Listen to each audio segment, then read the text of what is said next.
Muhyiddin arahkan bersatu tolak calon UMNO. Kerajaan Ismail Sabri berjaya diamkan pembangkang. Azalina pertikai syarat MOU pembangkang. Janjikan jawatan dalam kerajaan, akhirnya Tun M bersuara.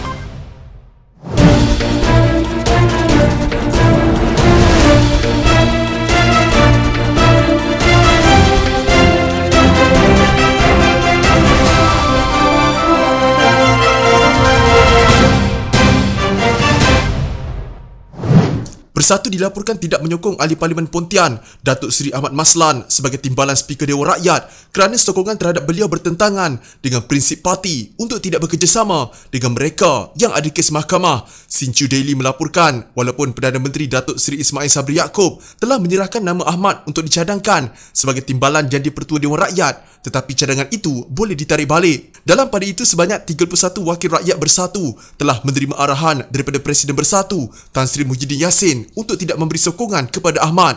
Ya, Bersatu tidak akan menyokong Ahmad sebagai timbalan Speaker kerana beliau ada kes mahkamah. Sebelum melepaskan jawatan sebagai Perdana Menteri, Muhyiddin telah menyatakan untuk tidak bekerjasama dengan kleptokrat. Kami berpendapat bahawa Perdana Menteri akan menukar nama Ahmad, tetapi kami setakat ini tidak tahu siapa yang menggantikannya, kata sumber kepada Sinchu Daily. Sebelum ini, Ahmad yang juga merupakan Setiausaha Agung UMNO dilaporkan akan berebut jawatan timbalan Speaker Dewan Rakyat dengan Ahli Parlimen Teluk Intan Ngah Komeng daripada DAP. Memandangkan Pakatan Harapan menamakan Komeng sebagai calon tunggal mereka, kerajaan justru bimbang kedudukan Perdana Menteri akan dipertikaikan sekiranya calon mereka terkandas jika ada apa-apa berlaku ke atas pencalonan Ahmad. Keadaan itu dilaporkan mungkin mendorong Ismail Sabri untuk mempertimbangkan calon lain untuk jawatan timbalan Speaker. Ahli Parlimen Gua Musang Tengku Razaleh satu-satunya wakil rakyat UMNO yang duduk di bangku pembangkang dan tidak menyokong kedua-dua pihak. Kerajaan pada Selasa telah menangguhkan pemilihan timbalan Speaker Dewan Rakyat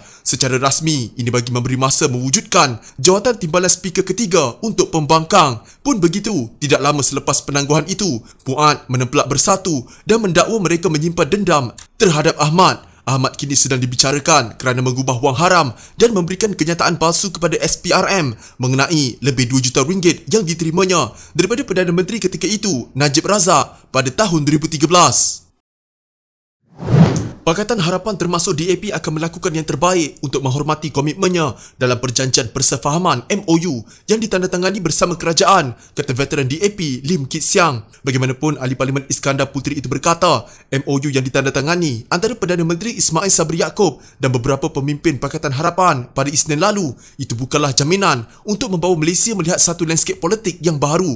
Beliau dalam kenyataan berkata, MOU berkenaan telah membangkitkan seluruh spektrum reaksi termasuk ketakutan bahawa ia menjadi tanda berakhirnya pihak pembangkang di Parlimen. Tidak dinafikan MOU boleh gagal kerana ia bergantung kepada kedua-dua pihak memenuhi tawaran masing-masing. DAP dan Pakatan Harapan akan melakukan yang terbaik untuk menghormati janji yang dimeterai dalam MOU kerana kita tidak boleh membiarkan wabak penyakit berbahaya terus memusnahkan nyawa dan kehidupan di negara ini, menyebabkan lebih 2 juta kes dan kematian melebihi 22,000 sejak 21 bulan lalu, katanya. Katanya ini adalah sebab mengapa gencatan senjata politik perlu dilakukan dalam tempoh 10 hingga 18 bulan berikutnya untuk menyatukan rakyat Malaysia bagi memerangi wabak penyakit berbahaya dengan sepenuh hati dan mengatasi ancaman pandemik itu. Lim turut berkata, MOU itu bukan bermakna satu pengakhiran untuk pihak pembangkang kerana Ahli Parlimen Pakatan Harapan akan terus bersuara untuk keadilan, kebebasan, kemajuan dan perpaduan seperti biasa. Kami ingin memenuhi impian rakyat untuk menjadi bangsa kelas pertama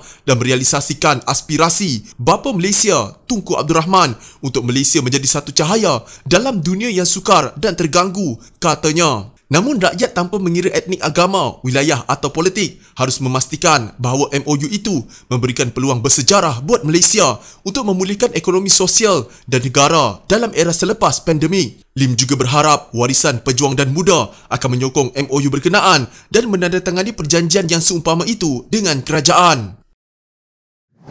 Bekas Timbalan Speaker Dewan Rakyat Azalina Othman berkata dia menjangkakan sesuatu yang lebih konkret daripada perjanjian persefahaman MOU antara Kerajaan Pusat dan Pakatan Harapan. Dalam sesi webinar, dia meluahkan kekecewaan berhubung MOU itu kepada seorang lagi ahli panel iaitu Ahli Parlimen Seremban Anthony Loke. Anthony merupakan salah seorang pasukan perunding Pakatan Harapan yang terlibat dalam rundingan perjanjian berkenaan. Betul tu Anthony, dengan kamu dan pasukan kamu sebagai arkitek MOU itu, saya jangkakan sesuatu yang lebih konkret kerana itu akan benar-benar menjadi platform berbeza dan matang untuk ahli-ahli parlimen. Kenapa tak ada struktur tetap? Bagi saya, apabila kamu bercakap soal perubahan, terutamanya tentang pembaharuan parlimen, saya sangat teruja. Saya tak perlu meletakkan rang undang-undang pecat sebagai RUU persendirian kerana saya tahu bahawa kerajaan mempunyai undang-undang anti lompat parti. Tapi saya periksa aturan mesyuarat untuk sesi parlimen ini, tak ada undang-undang anti lompat parti. Jadi gencatan politik apa yang kita kehendaki kerana tak ada ketetapan? Katanya merujuk kenyataan Lok sebelumnya yang menyifatkan MOU itu sebagai satu gencatan politik. Antara pembaharuan yang dijanjikan di dalam MOU itu adalah undang-undang anti lompat parti. Azalina berkata, kerajaan sepatutnya memasukkan RUU anti lompat parti di dalam aturan mesyuarat meskipun di tempat terakhir dalam senarai. Ini katanya setidak-tidaknya menunjukkan komitmen Putrajaya untuk membentangkannya meskipun pada sesi akan datang.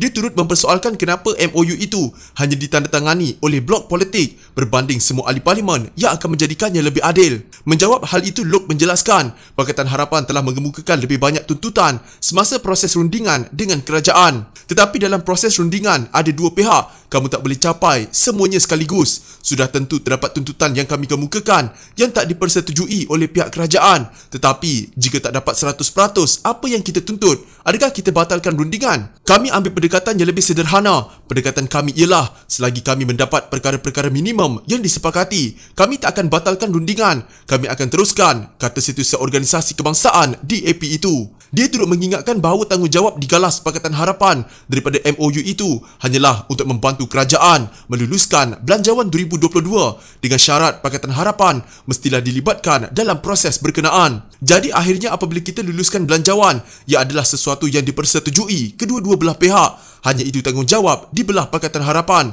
Adakah itu sama dengan menyerah kalah? Saya tak fikir begitu. Sekarang ini, kami gunakan kedudukan kami sebagai pembangkang secara strategik untuk mencapai sebahagian matlamat yang tak dapat kami capai pada masa lalu, katanya. Terdapat pihak yang mempersoalkan sama ada tarikh tamat MOU pada 31 Julai 2022 sebagai tempoh MOU itu bertahan sehingga pembubaran parlimen seterusnya, dan kerajaan pun bersetuju untuk tidak akan mengadakan pilihan raya sebelum daripada tarikh itu. Bagaimanapun Lok mendidakkannya, katanya kerajaan hanya berjanji tidak akan mengadakan pilihan raya sebelum 31 Julai 2022. Tetapi itu tidak bermaksud Perdana Menteri Ismail Sabri Yaakob tidak boleh memutuskan untuk membubarkan parlimen jauh lebih lama daripada itu. Tak ada apa-apa yang menghalang mereka untuk melengah-lengahkan sehingga habis penggal untuk membubarkan parlimen, dan kami setuju dengan itu kerana kami tak mahu ambil kuasa itu daripada dia. Ini bukan hanya sekadar MOU 10 bulan, ia boleh jadi lebih lama daripada itu, katanya.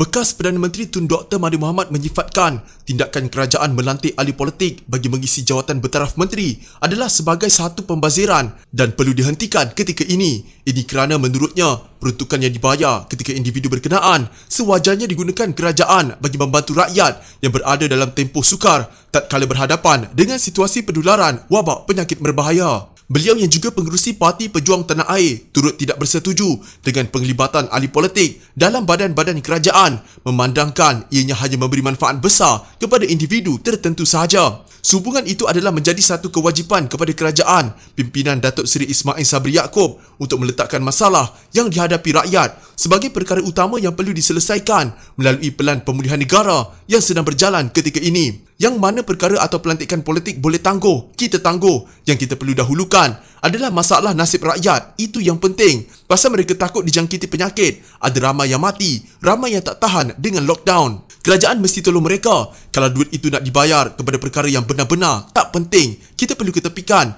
Macam nak bagi jawatan bertaraf menteri, itu semua tak penting. Tapi kerajaan ada pula duit untuk itu. Ada macam-macam duit untuk benda-benda politikal. Tetapi berkenaan masalah rakyat tak diberi perhatian, kata ahli parlimen Langkawi itu. Dalam perkembangan sama, beliau menyatakan bahawa tidak pernah menerima tawaran rasmi daripada mana-mana pihak, termasuk Ismail Sabri, bagi mengisi jawatan sebagai pengerusi Majlis Pemulihan Negara. Bagaimanapun Pengurusan Ahli Parlimen Langkawi itu mengesahkan wujud perbincangan membabitkannya bersama Perdana Menteri berkaitan perkara terbabit sebelum ini. Pada Khamis, Pengerusi Majlis Pemulihan Negara Tan Sri Muhyiddin Yassin menzahirkan harapan agar pelan pemulihan negara yang telah diperkenalkannya sebelum ini dapat dijalankan dengan cepat. Menurutnya, proses pemulihan itu juga tidak boleh lagi ditangguh memandangkan kerajaan telah menanggung kos yang terlalu mahal dalam tempoh setahun yang lalu susulan wabak penyakit berbahaya.